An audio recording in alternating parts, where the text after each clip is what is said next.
Je veux prier, toujours prier,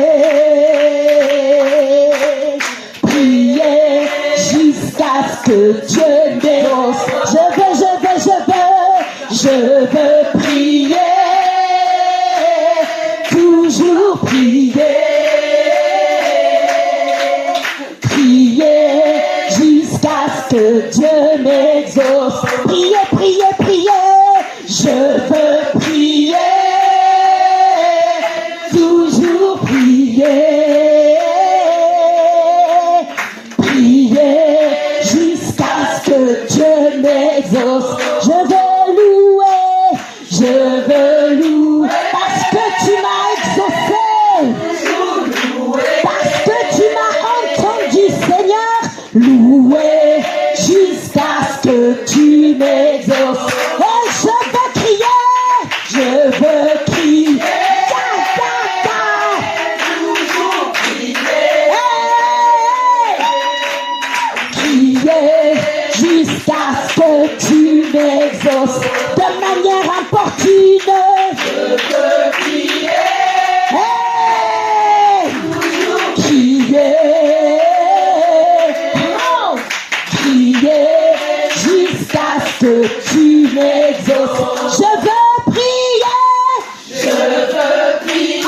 Seigneur, rapatarata, setere makari papa, ratariako, satan.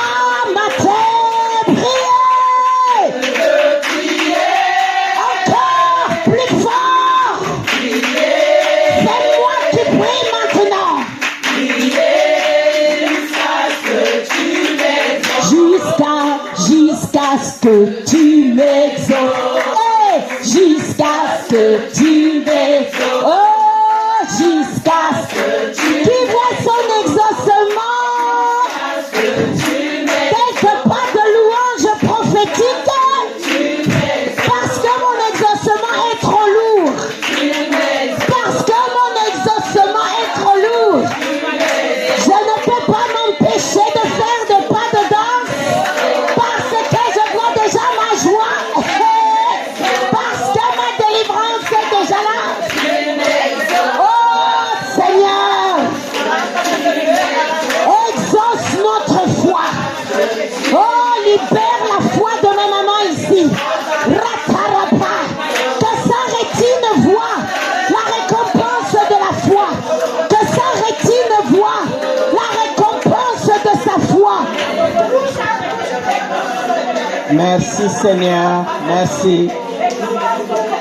Merci pour ces instants, merci. Merci mon Seigneur, parce que tu es bon, tu es vivant, tu es merveilleux. J'avais le même cantique à cœur avant de commencer le message.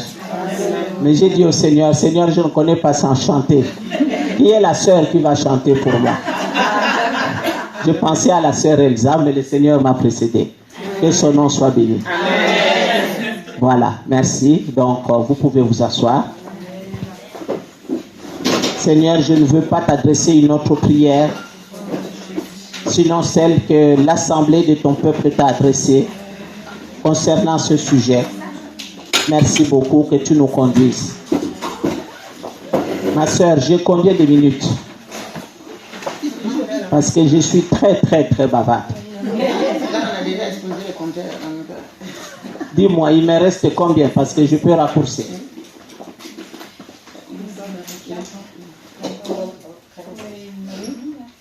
Pardon?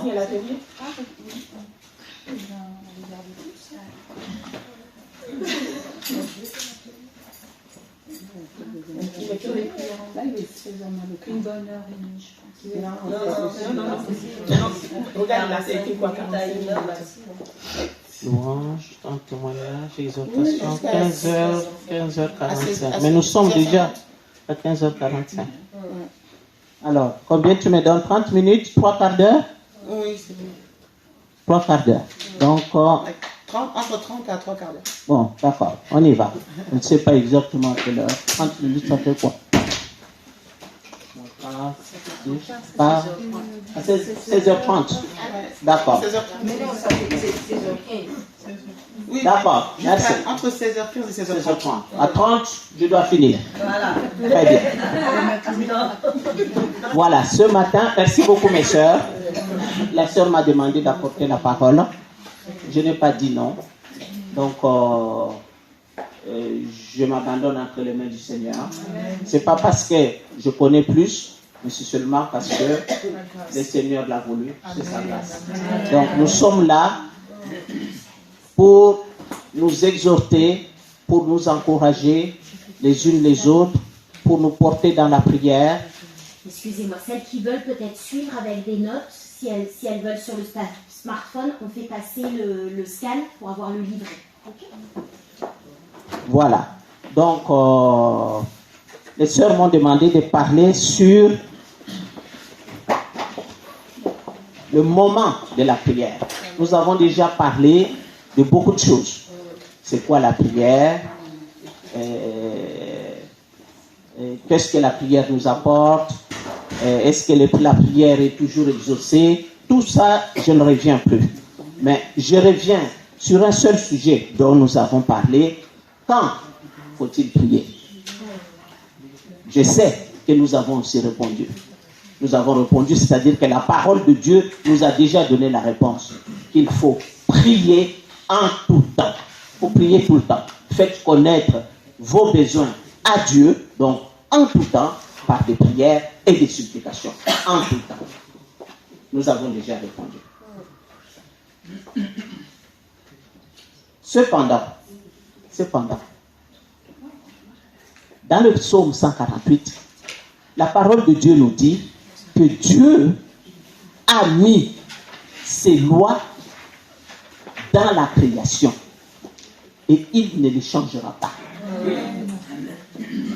Dieu ne peut pas changer ses lois.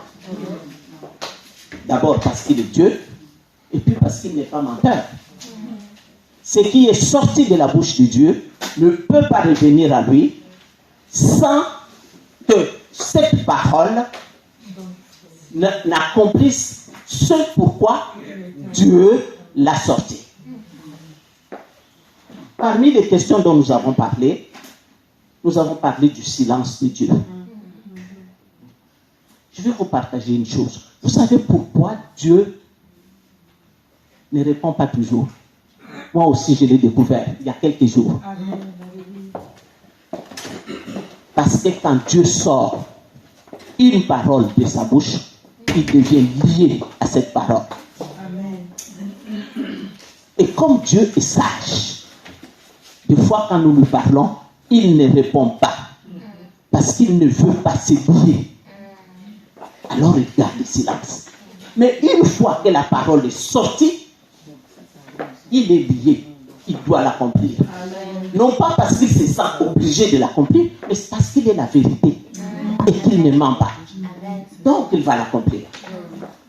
Alors, quand prier, j'ai souvent parlé avec des sœurs et même des frères.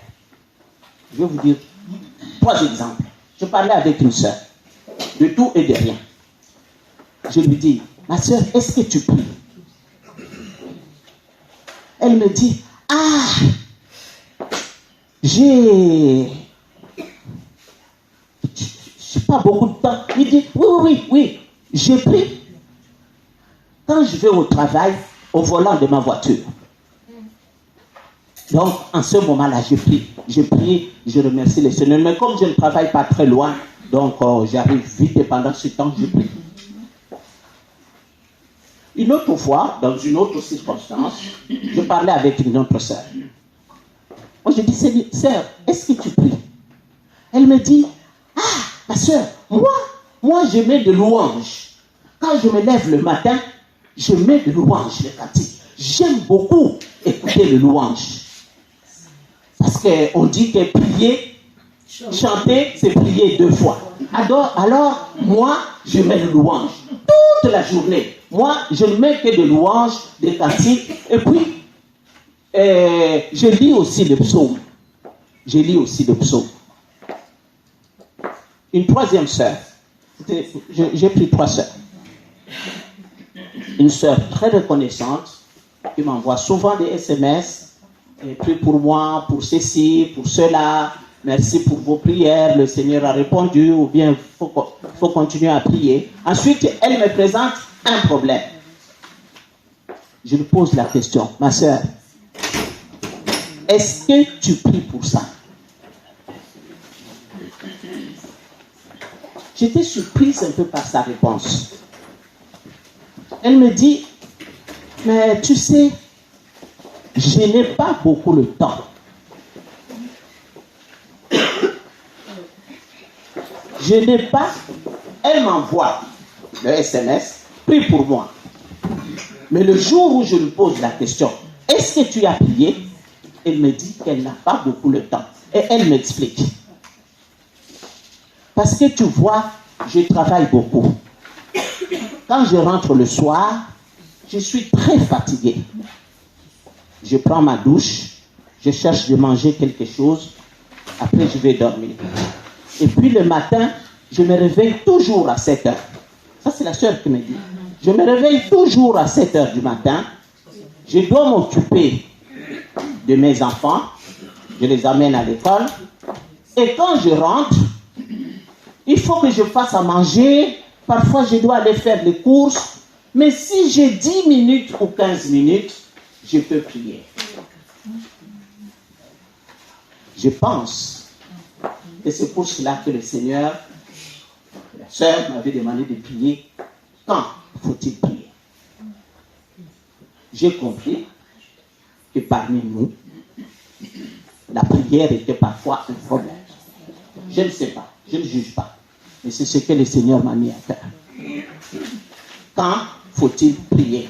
Quoique la parole dise qu'il faut prier tout le temps, ce qui est vrai et ce qui est juste.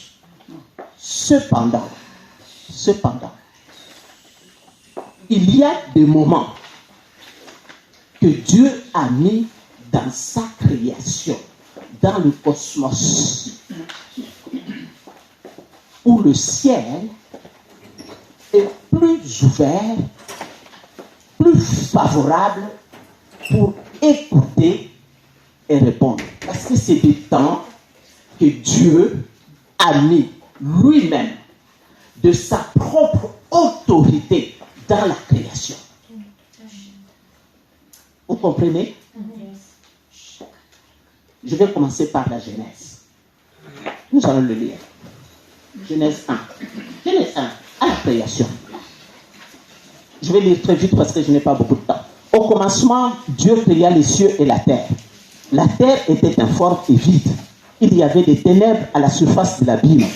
Et l'Esprit de Dieu se mouvait au-dessus des eaux. Dieu dit que la lumière soit. Et la lumière fut. Dieu vit que la lumière était bonne et Dieu sépara la lumière d'avec les ténèbres. Dieu appela les ténèbres jour et il appela les ténèbres nuit. Ainsi, il y eut un soir et il y eut un matin. Ce fut le premier jour. Ce jour, le premier jour, institué par Dieu lui-même.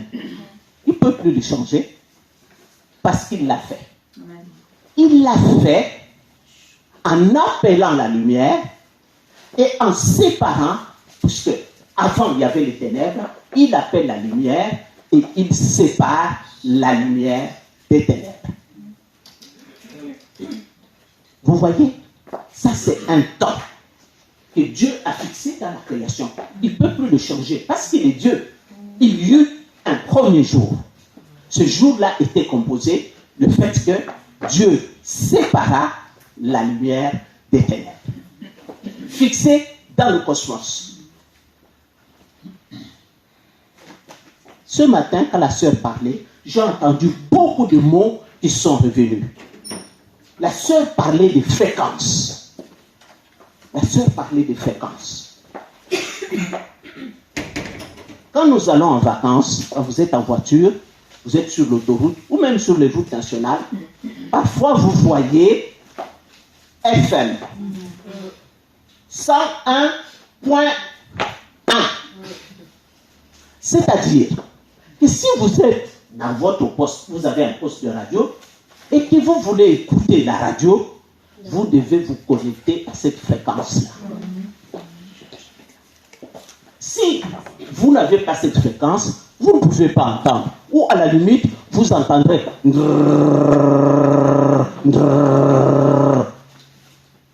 Et vous n'entendez pas très bien, et puis c'est très agaçant. Et vous ne comprenez rien, vous êtes obligé de changer, de chercher une autre fréquence.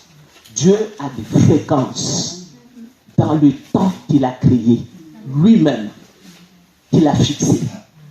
Des fréquences, des temps où nous pouvons nous connecter facilement, où il est plus favorable. Il entend, certes, en tout temps, mais ces moments-là, il les a établis lui-même de sa propre souveraineté.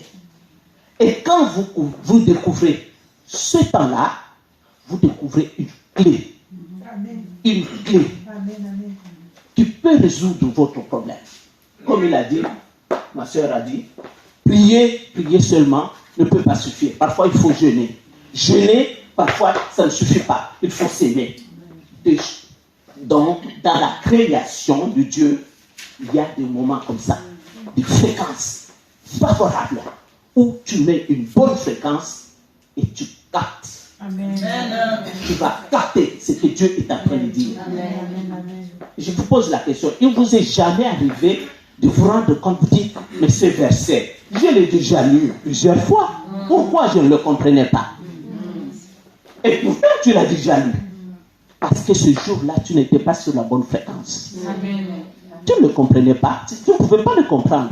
Ta fréquence, au lieu d'être 101.1, tu étais à 100.2.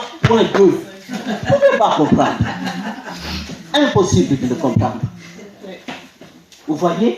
Voilà pourquoi il faut chercher ces temps-là. Parce que ces moments-là sont aussi des clés pour trouver des réponses. Amen. Pour rencontrer Dieu d'une manière toute particulière.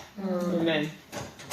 3 temps que nous connaissons tous d'ailleurs, auxquels nous ne prêtons pas particulièrement attention. À l'aube, à midi et au crépuscule. Je vais vous dire un exemple, je vais vous dire quelque chose. À 19 ans, je pense, pas 19 ans, oui, je pense que j'avais déjà, je ne sais plus, j'étais jeune fille. J'ai commencé à faire de l'asthme. J'avais déjà reçu le Seigneur, je venais de recevoir le Seigneur. Mais jusqu'à cet âge-là, jamais je n'avais prié pour l'air. Je croyais que respirer était une évidence. Parce que je n'avais pas de problème pour respirer. Je me levais, je portais mes habits, je courais. Mais le jour où j'ai commencé à faire l'asthme, je me suis dit, oh Dieu. Et vous savez quoi? J'étais à l'école d'infirmière. Et je voyais des gens qui étaient sous oxygène. Et l'oxygène coûtait très cher. Ça se paye l'oxygène. Là, j'ai commencé à dire, mon Dieu, tu nous as donné l'oxygène gratuitement. Mais si on devait l'acheter toute la vie, comment devrions-nous faire? Et j'ai commencé à prier Dieu pour l'oxygène, pour l'air. Vous comprenez? Il y a des choses, vous l'avez ordinairement. Vous êtes là. Vous croyez que c'est une évidence. Mais ce n'est pas une évidence. C'était une visitation de Dieu. C'était une clé pour vous. Parfois, c'est quand Dieu le retire, que tu constates son importance. Donc, Dieu a établi ce temps-là, le matin, à midi et au crépuscule, pour que nous découvrions ce qu'il est lui-même. Amen. Allons le matin. L'aube. Je ne parle pas du matin forcément, mais je vais parler de l'aube. L'aube, c'est le moment où, c'est le moment juste avant le lever du soleil. Juste. entre la fin de la nuit et le début du lever du soleil. Ça, c'est l'aube. Si vous voyez, même les anciens, les prophètes, les juges, d'ailleurs, même Jésus-Christ lui-même, même les apôtres, souvent, la parole de Dieu va dire, il s'est levé tôt le matin avant l'aube. Ils en avaient compris le secret. Même Jésus-Christ lui-même, lisez dans la parole, vous allez voir. Donc, l'aube, ce temps-là, c'est un temps de transition cosmique. Dieu va dire que la lumière soit, et la lumière fut. C'est fut. Un premier, c'est fut le soir, donc il prie. Le jour a commencé par le soir, par un soir. Il y eut un soir, et puis il y eut un matin. Une transition cosmique. Même les puissances des ténèbres connaissent ce temps-là. Les puissances des ténèbres connaissent très très bien ce temps. Donc, un temps où Dieu vient mettre fin à la nuit.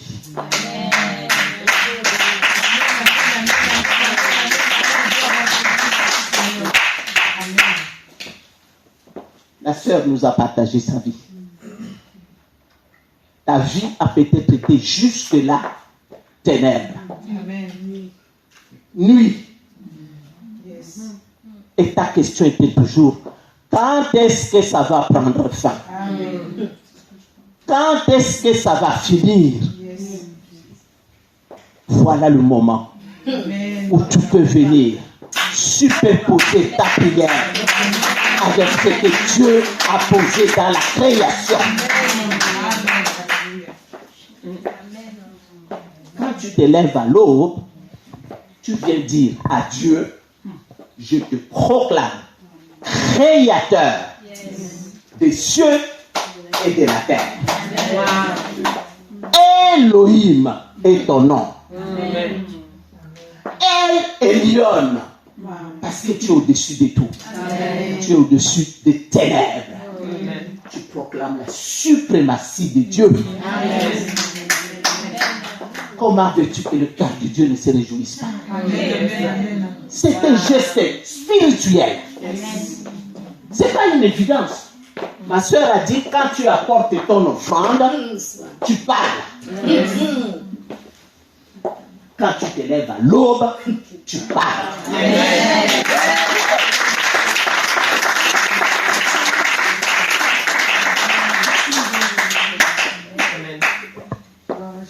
Seigneur, je me lève. Comme ce jour-là, tu t'es levé et tu as parlé. Amen. Comme toi, je me lève pour parler que tu es le Créateur. Amen. Et que tu domines. Amen. Ma prière vient s'entreposer sur la tienne. Amen. Dieu a parlé, il a prié. Amen. Oui, Dieu est un prophète. Amen. C'est des prophéties. Je viens joindre ma prière à la tienne. Amen. Merci mon Dieu. Et tu m'écouteras. D'ailleurs, on va voir que David, regardez dans David, dans le psaume, il dit, le soir, le matin, le soir, le matin, à midi, je crie, je gémis, et je sais que tu m'exauces. Pourquoi David doit avoir cette assurance? David, le roi, il dit, le soir, le matin, à midi, je crie, je gémis, et je sais que tu m'exauceras. Parce qu'il sait qu'il vient devant Dieu pendant les temps, les moments fixés dans la création par Dieu lui-même. Donc il dit, si je viens, autant que toi tu as posé, tu vas l'exaucer. C'est une évidence. Amen. Deuxièmement, l'aube c'est le moment où on a dit, juste avant le lever du soleil, est la fin de la nuit. C'est-à-dire, la nuit cède à la lumière. La lumière, c'est-à-dire que la lumière vient imposer sa domination. La lumière vient dire aux ténèbres, maintenant, c'est terminé pour toi. Jésus-Christ n'a-t-il pas dit, je suis la lumière du monde. Amen, amen, amen, amen. Jésus-Christ dit, je suis la lumière du monde. Et la parole de Dieu nous dit, la lumière chasse les ténèbres. Les ténèbres ne peuvent pas résister. Je proclame la suprématie de la lumière. Je proclame l'autorité de Jésus-Christ. Je proclame la souveraineté de Jésus-Christ. Je proclame sa majesté. Amen. Et Jésus-Christ a dit lui-même, si vous demandez au Père quelque chose selon ma volonté, il vous le donne. Amen, amen. Parmi les raisons pour lesquelles nos prières ne sont pas exaucées, celle qui dit, pourquoi moi, il ne m'exauce jamais? Est-ce que tu viens te positionner dans la volonté parfaite de Dieu? Parce que parfois on demande, quelle est la volonté parfaite de Dieu? Le temps fixé par lui et sa volonté parfaite. Amen, amen, amen.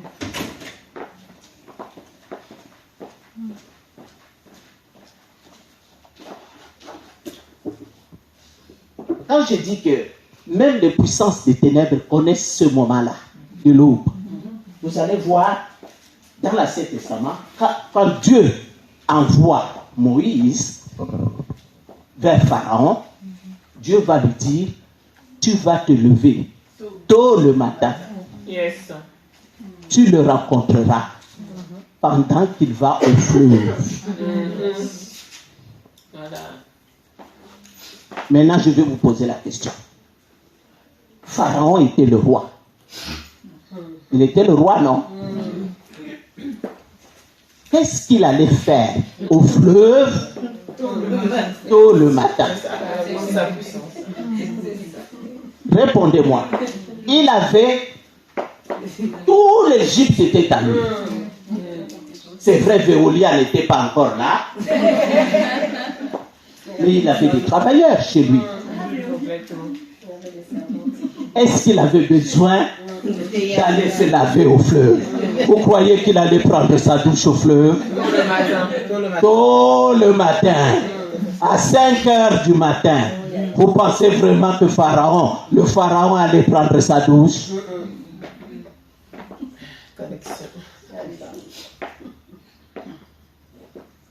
Je vais vous dire autre chose. Le Seigneur a donné la parabole. Peut-être que ça ne correspond pas. Je vais le dire à la fin. Les ténèbres, les puissances des ténèbres, eux aussi aiment beaucoup l'aube, comme Pharaon. Donc, quand toi, et vous savez, surtout en ce moment-là, c'est en ce moment que le sommeil est bon.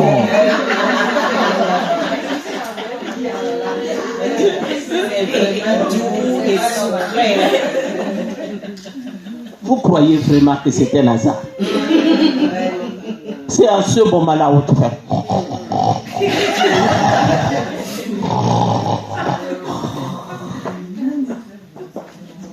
Et l'ennemi te dit, continue à dormir. Tu es fatigué. Hier, tu as travaillé 12 heures d'affilée. Oh, dors. Tu sais, c'est bon de dormir. Et lui, il va au fleuve.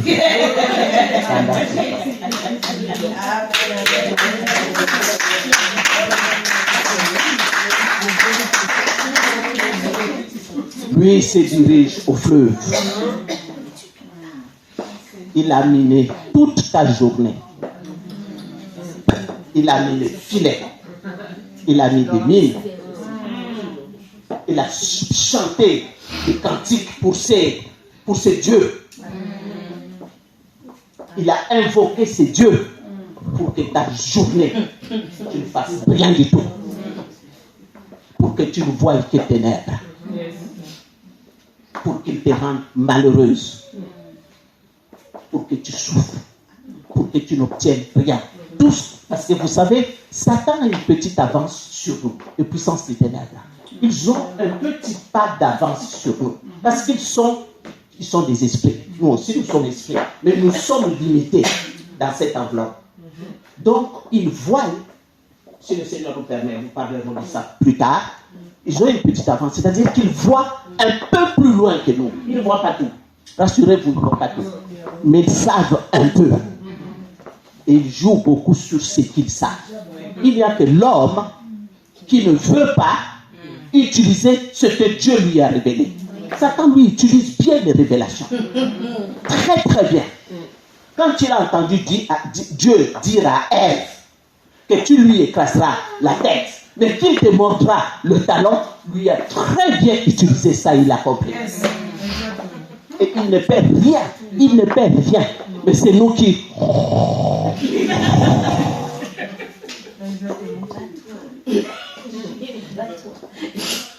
Donc, quand lui s'est levé, quand toi tu vas te réveiller, il est quelle heure? Il est 7 heures. Oh, Il est là. déjà. Parfois tu as envie de casser le portable et le réveil quand tu as démarré. Tu dis, mais il sort tout le temps.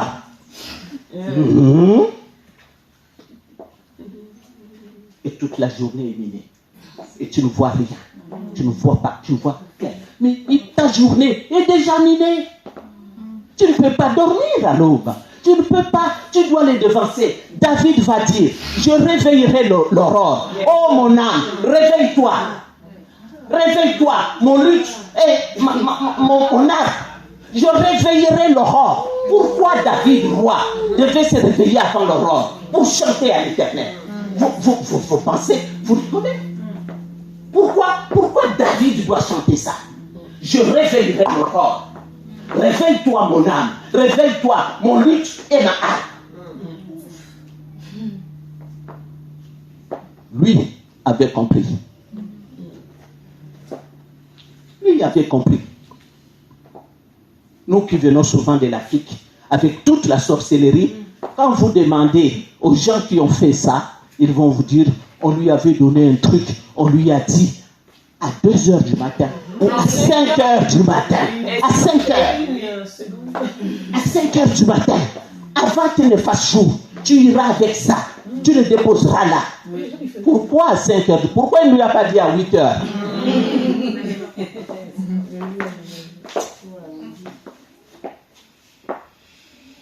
Troisièmement, l'aube, c'est le temps, c'est le changeur de destinée. C'est un moment où ta destinée peut changer radicalement. Je ne vais pas vous donner beaucoup d'exemples. Regardez, Jacob. Jacob est en train de fuir de chez Laban. Il prend la fuite. Parce que les deux, c'était deux dribbleurs. L'un voleur, l'autre voleur. Bon, maintenant, c'est sauf qu'il peut. Donc, il va arriver à la rivière.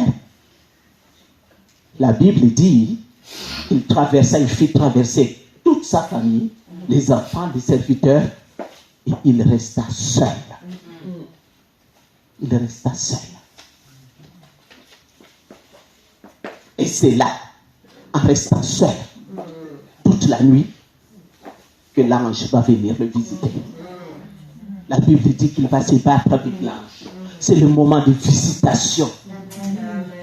La Bible dit qu'il lutta jusqu'à l'aube. L'ange va lui demander, quel est ton nom? Quel est ton nom? Il va lui dire, Jacob. Il dit, désormais, on ne t'appellera plus Jacob, on t'appellera Israël. La prière de 5h du matin va faire changer ta destinée. Dieu va. Vous pensez que c'est un hasard? Dieu a envoyé son ange et vous pensez vraiment que c'est des hasards ça? Non. Non. La prière de l'aube, changeur de destinée. Ta destinée peut changer. Ce qui a été fermé, bloqué pendant des années, pendant des mois, la chose que tu demandes et tu n'as pas vue. Voilà en priant à l'aube, parce que tu viens juxtaposer ta prière avec le temps de Dieu, avec la fréquence de Dieu. Amen. Et ta destinée change. Dieu dit aujourd'hui, je changerai ta destinée. Amen. Tu ne t'appelleras plus Jacob. Amen. Tu t'appelleras Israël. Amen. Le peuple de Dieu, la maison de Dieu, le béni de Dieu. Amen. Voilà. Je ne continuerai pas trop loin, parce que je pense que je ne vais pas. Oh là là! Oh là là! À midi. À midi. Midi est un autre moment. À midi,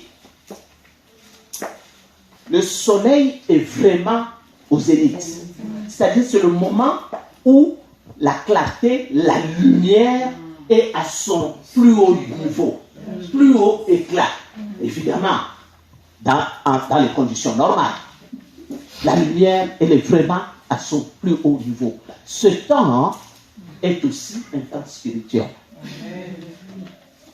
Spirituellement, c'est-à-dire que c'est le temps où l'éclat, la clarté divine est à son maximum. La clarté divine est à son maximum. À midi, quand tu marches, tu vas voir que ton ombre est très très court. Les ombres sont très courtes à midi. Parce que le soleil, il est presque perpendiculaire à toi. Donc, ton ombre ne peut pas être très longue.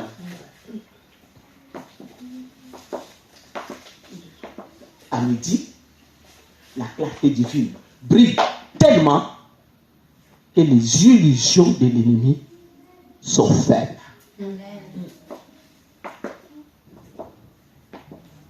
Ces illusions sont faibles. Elles ne sont pas plus fortes. Et l'ennemi, il est sur le point de tomber.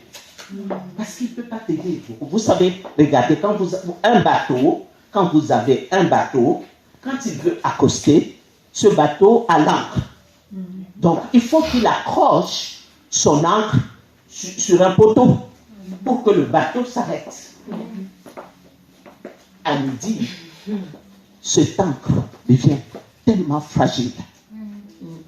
Tellement fragile.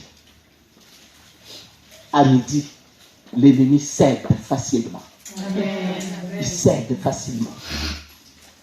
Parce que ces illusions, ce sont l'éclat de la gloire de Dieu est si forte qu'il ne peut pas tenir longtemps. Il ne peut pas. Les illusions sont faibles. Sont faibles parce qu'il est le père du mensonge. Le père. Il enfante et engendre le mensonge. Ces mensonges ne peuvent pas tenir longtemps. Il ne trouve plus l'encre pour s'accrocher. Donc quand tu viens à midi avec ta prière, tu sais que tu viens en position de vainqueur. Amen. Tu viens en position de victoire. Amen. Il n'a pas beaucoup de force. Yes.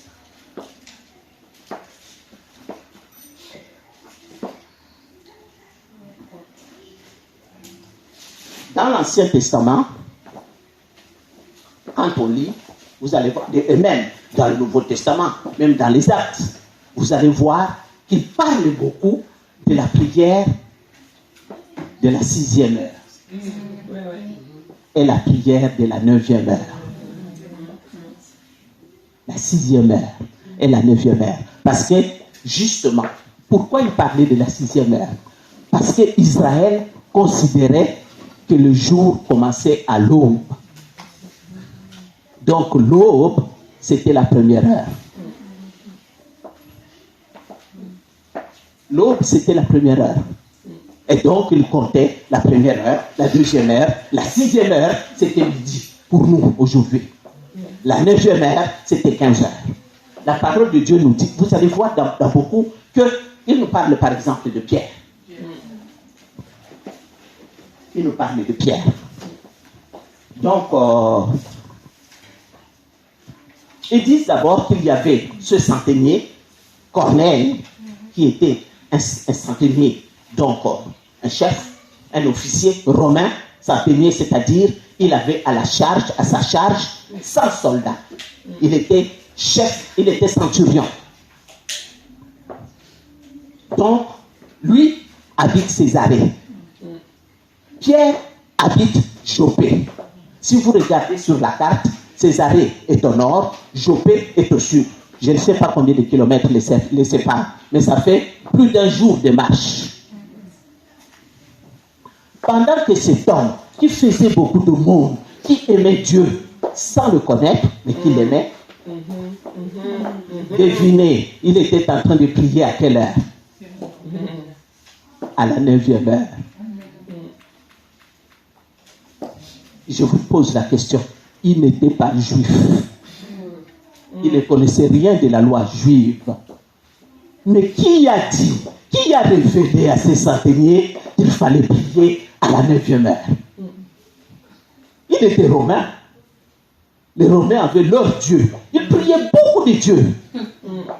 Mais ces centeniers, qui étaient appelés un païen, les Juifs les appelaient des païens. Et les Juifs n'avaient pas de rapport avec les païens. Ces centeniers va prier, se met à prier à la 9e heure. À la 9e heure. Et à la 9e heure, devinez, un ange vient le voir. Il est la 9e heure. Il va lui dire des choses ineffables. Il dit, toutes tes prières. Il est païen, hein? Hein? Vous avez compris? Il est païen. Mais toutes ses prières ont été exaucées. Les prières de la 9e heure. Exaucées. Les prières d'un païen. Exaucées. Par Dieu lui-même. Par Dieu. Il priait la 9e heure. Et quand il va envoyer ses serviteurs, devinez quoi? Pierre, à la 6e heure, lui aussi est en train de prier. Lui, il savait. Eux, c'était les heures qu'ils avaient apprises. Les heures, c'était l'heure de la prière et des offrandes à Dieu. Donc, c'était dans ses habitudes. Et là, Dieu va lui donner des révélations. Les prières de midi sont des prières de révélation. Des prières de visitation. Où Dieu va te révéler des choses, des secrets que tu ne connaissais pas. Dieu va te les révéler. Des choses que tu n'avais pas encore reçues, qui étaient dans ton cœur, qui étaient chères à ton cœur. Dieu va te les donner par la prière de midi.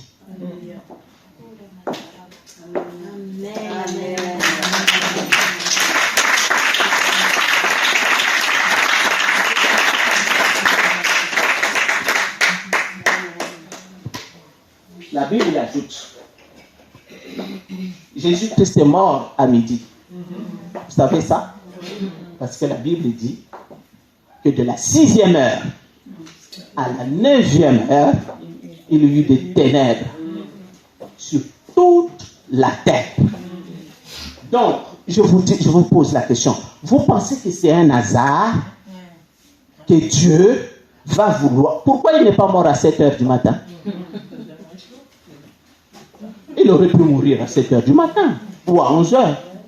Il avait déjà passé toute la nuit de vendredi, toute la journée de samedi. Donc, on aurait pu l'exécuter tout de suite à 9 heures du matin, etc. C'était réglé. Mais Dieu ne va pas le permettre. Parce que Dieu a ses temps. Jésus va être crucifié à midi. De midi, de la 6e heure jusqu'à la 9e heure, il y eut des ténèbres. Et là, sur la croix, Jésus a porté tes péchés, mes péchés, tes malédictions, mes malédictions, tous tes blocages, tous mes blocages. Jésus-Christ est là. De la 6e heure à la 9e heure. Donc quand tu te positionnes à cette heure-là, quand tu te positionnes, tu proclames la victoire de la mort de Jésus-Christ. Tu proclames la mort de Jésus-Christ. Qu'y a-t-il dans le cœur de Dieu le Père qui soit aussi cher à son cœur que la mort de son Fils? Qu'est-ce qui est aussi cher dans le cœur du Père autant que la mort de Jésus-Christ? Impossible. Quand nous venons à Dieu, dans ce qui touche son cœur, c'est comme si pour une maman, tu touchais à son enfant. C'est comme si tu es touché, tu es en train de toucher à un enfant, à lui faire du mal en présence de sa maman. À moins qu'elle soit une maman anormale. Mais aucune maman du monde ne laissera passer ça. Aucune maman du monde. Et aucun papa du monde normal non plus ne laissera ça. Tu viens positionner tes prières dans le temps compris. Là, je vais vous donner un témoignage. Quand j'ai travaillé, je ne sais pas si je peux donner un témoignage. Jusqu'à 16h30. On a fini. Ça y est, je plus la peine. Plus la peine du témoignage. Bon. Mais On est dans la séance témoignage. vraiment, je vais être très court. J'ai travaillé dans une EHPAD. Et donc, je priais le Seigneur. Entre parenthèses, vous savez que votre lieu de travail peut devenir votre champ de mission. Amen. Écoutez, je vais vous dire. Si vous allez travailler uniquement pour avoir l'argent, pour payer le loyer, pour payer l'électricité, pour payer le téléphone, ce n'est pas moi qui le dis. Ce n'est pas moi, c'est Paul. Paul dit, si c'est dans cette vie seulement que nous espérons, nous sommes les hommes les plus malheureux de la terre. Ce n'est pas moi qui le dis. Si le but de ton travail, c'est seulement pour payer la maison, pour payer le permis, pour payer les études de tes enfants, pour aller en vacances, ce n'est pas moi. Excusez-moi.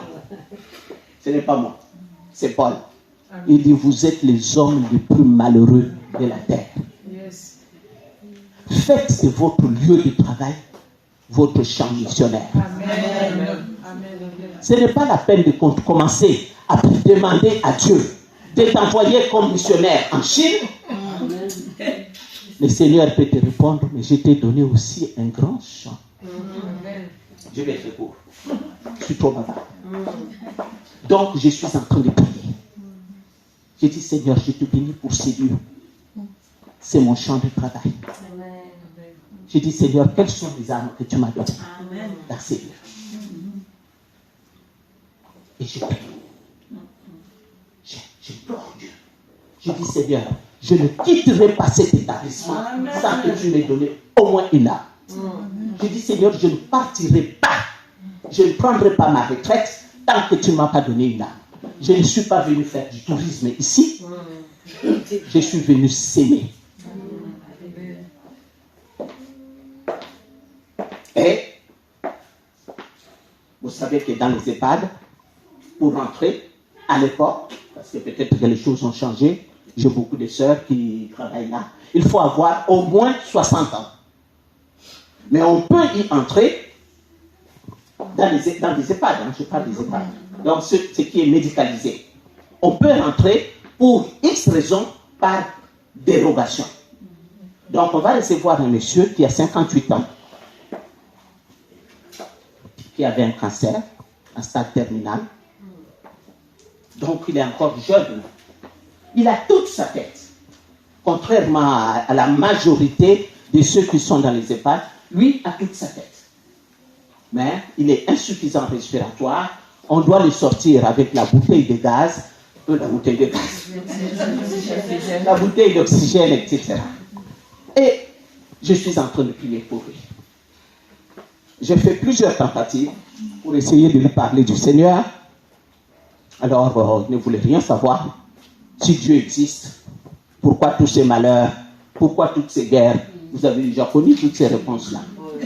Et pourquoi moi, dans cet état? Ce monsieur avait un métier, il travaillait, il avait un foyer, une famille. Maintenant, il est abandonné par son épouse ou son ami. Il s'est retrouvé tout seul. Voilà, la solution, on l'a placé à l'EHPAD, même s'il n'avait pas l'âge. Donc, je suis entre les pieds. Chaque fois que j'essaye de lui parler du Seigneur, c'est vraiment une opposition catégorique. Et donc, je continue. Le Seigneur, et vous savez quoi? Il est interdit de faire du prosélytisme dans son lieu de travail. Mais, vous vous rappelez des gens et Pierre et les disciples? Qu'est-ce qu'ils ont répondu aux souverains sacrificateurs et aux scribes? Jugez-en vous-même. Jugez-en. Alors, je ne suis pas que personne ne vient me dire, Emmanuel m'avait dit d'aller faire du prosélytisme. Chacun marche avec sa foi. Le juste vivra par la foi. Sa foi. Moi, c'était ma foi. D'accord? Après la vôtre, je ne sais pas. Quelqu'un va dire à moi, c'est interdit.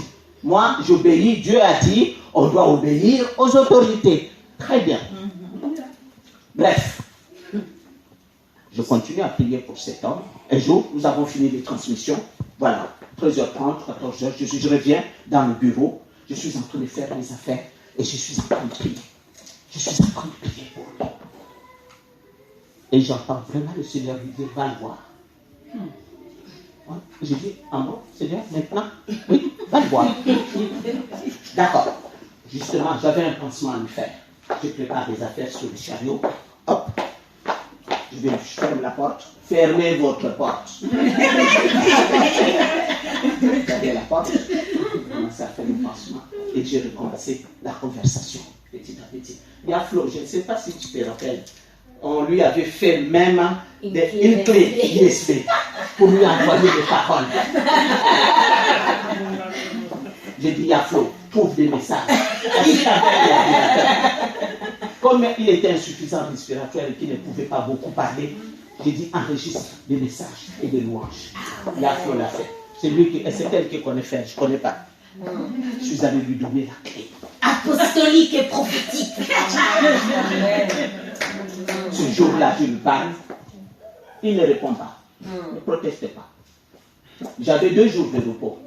Donc 2 jours. Le lendemain, je ne suis pas venu. Le surlendemain. Le 3e jour, je prépare mon chariot pour aller lui faire le pansement. J'ouvre la porte. Dès que je la referme, je dis, Madame, ça y est. Ça y est, j'ai mon chariot. Ça y est quoi? Ça y est, c'est bon. C'est bon. Je ne suis même pas encore arrivé à son lit.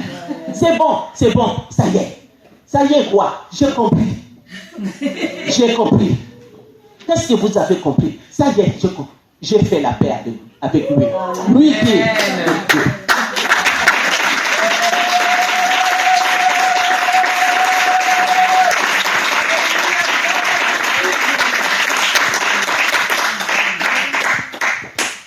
La prière de la 6e heure. Amen. Parce que quelqu'un va me dire, Emilien, moi j'ai pas le temps. On travaille, tu sais, on a... Fais de l'éternel tes délices. Il te donnera ce que ton cœur. Qu'est-ce que ton cœur désire? Le problème, il est là. Qu'est-ce que ton cœur désire? Et nous l'avons lu. Vous demandez et vous ne recevez pas parce que vous demandez mal. Toujours, Seigneur, donne-moi, je vais payer l'électricité. Mon Dieu, qu'est-ce que c'est malheureux. Est-ce que j'ai dit qu'il ne faut pas demander au Seigneur de payer son loyer? Que personne ne change mes propos. Que personne ne transforme. Moi aussi, j'ai pris. Vous savez que j'ai pris aussi pour ça? Nous payons nos loyers. Non. C'est en plus. Nous payons nos dettes. Il faut demander ça. Amen. Il faut demander. Mais j'ai dit, il faut aller au-delà de ça. Amen. Faites un pas de plus. Ne restez pas sur seulement ce qui est charnel. Ce qui est matériel. C'est très bien pour nous sur le passage. Mais tout ce qui est matériel passe. Amen. D'accord? Donc cet homme, quelques mois après, il est décédé, il est parti et il a reçu le Seigneur. Amen.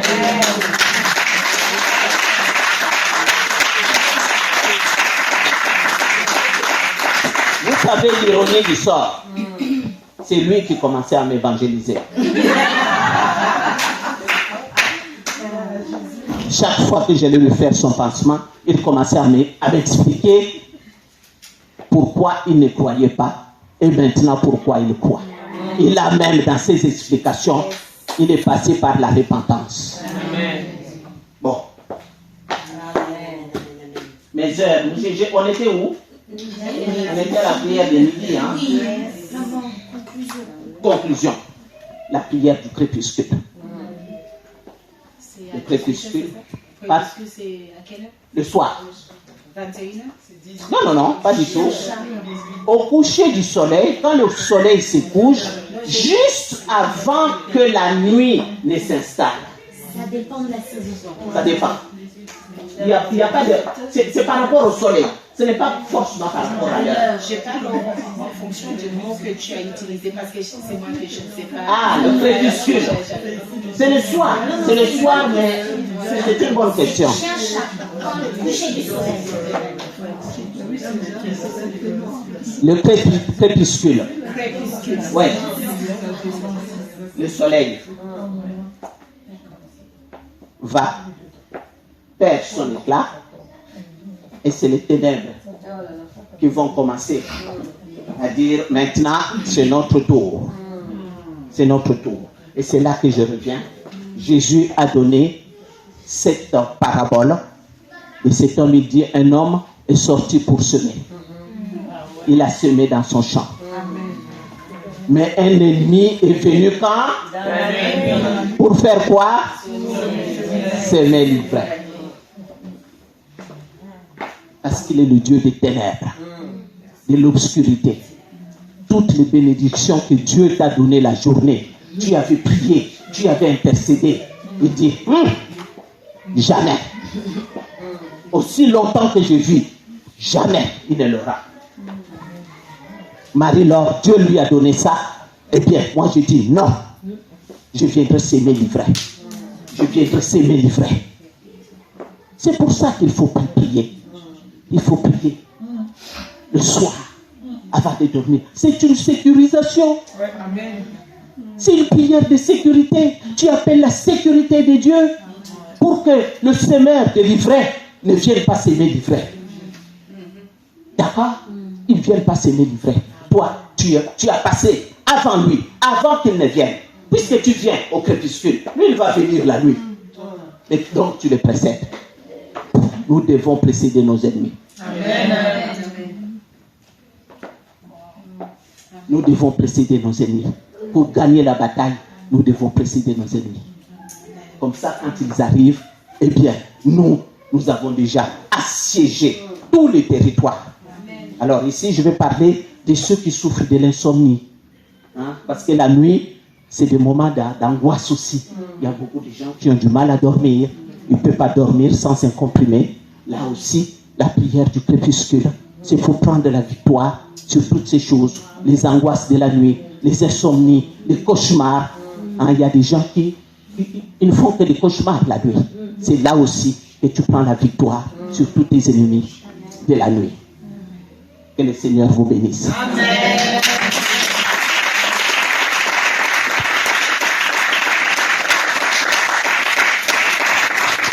Un dernier mot, j'ai juste un dernier mot. Vous voyez que tous ces temps, Dieu ne les a pas mis dans la création d'une manière aléatoire. Donc, si vous voulez prier, vous ne pouvez pas prier non plus d'une manière aléatoire. Tu pries lundi, mardi tu ne pries pas, tu te rappelles jeudi. Dieu n'aime pas ça. Dieu ne fait pas les choses d'une manière aléatoire. Vous voyez, Dieu est inébranlable. Donc, quand ces temps-là, choisissez ces moments d'une manière fixe. Prenez ça comme une offrande. Paul va nous dire dans Romains, offrez vos corps comme un sacrifice agréable à l'Éternel. Agréable. Offrez-les Demandez-les à Dieu. Dans le texte qui suit, le disciple avait demandé à Jésus, apprends-nous à prier. Demandez-les. Ce n'est pas une honte. Demandez-les si tu ne sais pas prier. Voilà, il y a des aspects que nous n'avons pas abordés, mais prenez un engagement devant le Seigneur. La deuxième chose, ce n'est pas une question de longueur de prière qui compte. Ce n'est pas une question de longueur, c'est une question de qualité. C'est une question de qualité qui compte devant le Seigneur. Mais faites-les d'une manière intentionnelle et d'une manière fixe. Que ce soit sous forme d'un engagement. Et le Seigneur vous bénira.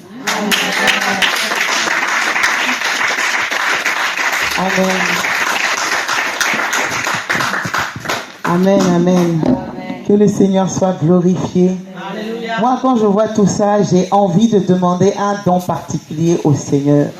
Je sais que Josué et Caleb, quand il y avait la guerre, à un moment, il y a eu la capacité d'arrêter le soleil sur... et la lune sur... voyez, donc il a arrêté le temps. On va demander au Seigneur de nous donner cette capacité. Ce qui fait que pendant nos réunions, on pourra arrêter le temps, rentrer dans la profondeur, les temps, les messages, les témoignages, les enseignements. En tout cas, il va nous aider parce que je vous assure, ça passe tellement vite. Avant, on faisait juste l'après-midi, on s'est dit, mais c'est pas assez. On va prendre au moins la journée, comme ça, mais on se rend compte que même la journée, ma soeur, là j'ai l'impression qu'on s'est vu l'après-midi seulement. Aïe, on va voir pour d'éveiller, hein. On va faire des retraites, c'est pas possible. Amen. Est-ce qu'on peut acclamer la parole?